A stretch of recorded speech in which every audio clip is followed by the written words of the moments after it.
आज हम सम्मिश्र तल में सरल रेखा का समीकरण ज्ञात करेंगे और इसी प्रकार वृत्त का भी सम्मिश्र तल में समीकरण ज्ञात करेंगे। तो सबसे पहले हम लेते हैं सरल रेखा का समीकरण। ये हमारे पास में लाइन ए बी है, जहाँ पर ए बिंदु Z1 है, बी बिंदु Z2 है और रेखा पर स्थित कोई बिंदु P है जो कि अपना जनरल पॉइंट हो गया Z, और ए पी जेड तीनों एक ही लाइन में है, संरेखीय है। और लाइन ए बी का हमको इक्वेशन निकालना है जो बिंदु Z1 और Z2 से गुजरती है। ये अभी 2019 के अंदर भी पूछा है इसको, डेढ़ नंबर के अंदर, और पूरा भी पूछा हुआ है पहले भी।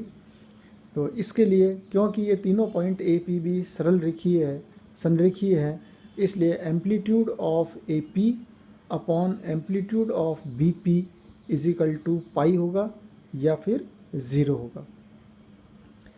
Implies amplitude of Z minus Z1, A P के लिए हो गया Z माइनस Z1 और बी पी के लिए हो जाएगा Z माइनस Z2 बराबर पाई या 0। और ये हम जानते हैं कि जब भी A बिलोंग्स टू R होता है तब एम्पलीट्यूड ऑफ A जो है हमारे पास में 0 होता है अगर A 0 से बड़ा है, और दिस इज पाई अगर हमारे पास A 0 से कम है।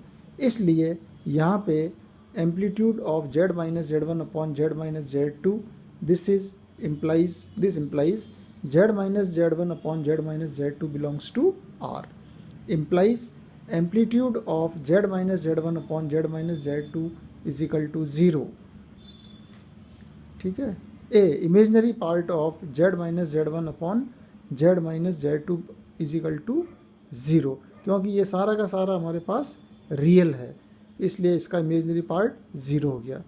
और इसी के आगे हम चलें इसको, तो हम कह सकते हैं यहाँ पे कि 1/2 आयोटा ऑफ, देखिए इसमें क्या होता है कि अगर x plus iota Y Z लेवें, x minus iota Y Z bar हो गया, तो z minus Z bar this is equal to 2 iota Y, है ना। So y is equal to 1/2 iota z minus Z बार।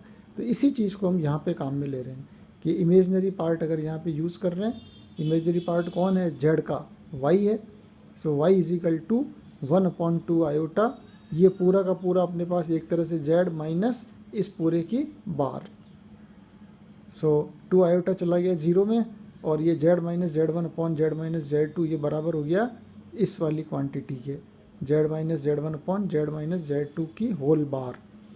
और यहाँ पे आप क्या करेंगे, दोनों की बार ऊपर नीचे की अलग अलग कर दो, और ऊपर नीचे की बार अलग अलग करने के बाद इसकी बार अलग, इसकी बार अलग, और इन सब की अलग अलग बार कर दी। इम्प्लाइज इनको क्रॉस मल्टीप्लाई कर दिया दोनों को, और क्रॉस मल्टीप्लाई करने के बाद Z को गुणा किया Z1 बार माइनस Z2 बार से, फिर माइनस Z1 को गुणा किया इस सारे से, इक्वल टू ये Z गुणा होगा इससे, माइनस Z2 होगा इससे, है ना। तो ये वाली चीज़ ये आ गई, and this implies Z into Z1 bar minus Z2 बार। क्यों? क्योंकि हमने क्या करा, ये जो चीज़ गुणा होगी Z बार, ये इधर के Z बार से कैंसिल हो गया, और माइनस Z1 बार माइनस Z1 बार इसको ले गए इधर, तो ये इधर आ गया, और यहाँ से आपका ये Z वाला आ गया। इसी तरह से इसको भी गुणा कर लेते हैं आपस में, तो minus Z bar into this, और प्लस बाकी बचा हुआ Z1 Z2 बार माइनस Z1 बार बराबर 0, ये नंबर 1। ये हमारे पास में किसी भी सरल रेखा ए बी का समीकरण है जो Z1 और Z2 से Z1 और Z2 से गुजरती है। अब इसको हम व्यापक रूप में समीकरण लेना चाहते हैं, इसके लिए हम क्या करते हैं, इसको आयोटा से गुणा कर देते हैं। सो आयोटा इंटू ये सारा minus iota Z bar into this, ये सारी की सारी इसको भी आयोटा से गुणा कर दिया, ये इक्वेशन नंबर 2 आ गई। और ये जो चीज़ आ रही है हमारे पास minus iota into Z1 minus Z2, इसको मान लेते हैं ये हमारे पास b है। तो जब भी इसको b लेंगे तो b बार कितना हो जाएगा, इसका प्लस कर देते हैं, आयोटा इंटू Z1 बार माइनस Z2 बार, इस पूरे का बार होगा, b बार आ गया। और आयोटा इंटू Z1 Z2 बार माइनस Z2 Z1 बार, इस वाली चीज़ की वैल्यू, इसको निकालने के लिए हमने आयोटा कॉमन निकाल लिया, ये ऐसे कैसे ही आ गया Z1 Z2 बार, और Z2 को हमने लिख दिया Z2 बार की भी बार, और इसके नीचे आयोटा Z1 Z2 बार माइनस Z1 Z2 बार की भी होल बार, इसको इधर गुणा कर दिया अपन ने। So implies this is equal to iota, ये हो गया अपने पास Z minus Z bar, this is 2 iota imaginary part of Z। ये फार्मूला यहाँ पे यूज़ कर लिया अपन ने। और iota into iota -1 -2 iota imaginary part of this. और ये जो चीज़ क्या होगी, रियल होगी ये, क्योंकि Z1 Z2 बार इंटू -2 ये सारा का सारा क्या हो गया है, ये हमारे पास में रियल हो गया, क्योंकि इसमें आयोटा कहीं पर भी नहीं है, इसलिए इसको अपन ने C मान लिया है। अब ये सारी वैल्यू यहाँ ऊपर रख दीजिए आप।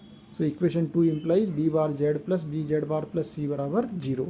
ये हमारे पास में एक रेखा का व्यापक समीकरण है, जहाँ पर ध्यान क्या रखना है, B is not 0 and C is a real number.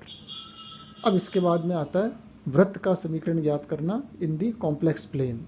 और ऐसे वृत्त का समीकरण जिसका केंद्र A है और त्रिज्या बराबर R है। तो ये अपन ने एक वृत्त बना लिया जिसके अंदर हमारे पास में सेंटर A आ गया और रेडियस इक्वल टू R।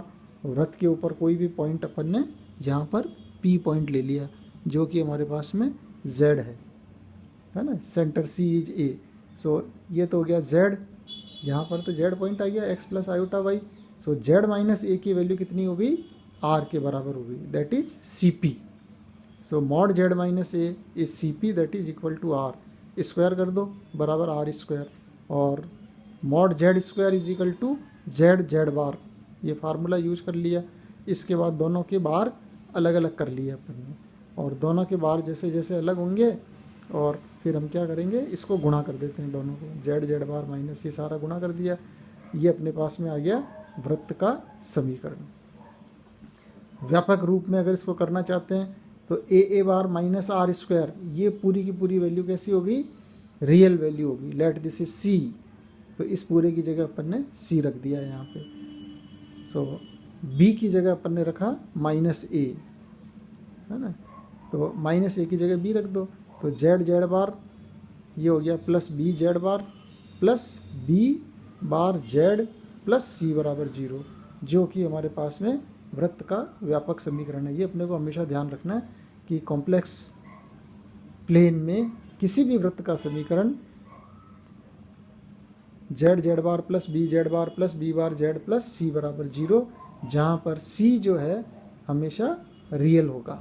वृत्त का समीकरण सरलतम रूप में, अगर हमारे पास में यहाँ पर केंद्र C है, C केंद्र क्या है 0 0, और mod Z equal to R, ये हमारे पास में सरलतम रूप में वृत्त का समीकरण हो गया, क्योंकि सतह के ऊपर जो है यहाँ से लेकर यहाँ तक इसकी वैल्यू कितनी हो गई, त्रिज्या के बराबर हो गई, ये त्रिज्या हो गई यहाँ पे। और अगर हमारे पास में कोई भी पॉइंट इस वृत्त के अगर बाहर चाहते हैं अपन, तो mod Z is greater than R। और अगर कोई भी पॉइंट अगर इस वृत्त के अंदर लेंगे तो हमारे पास mod Z is less than R अपने को ले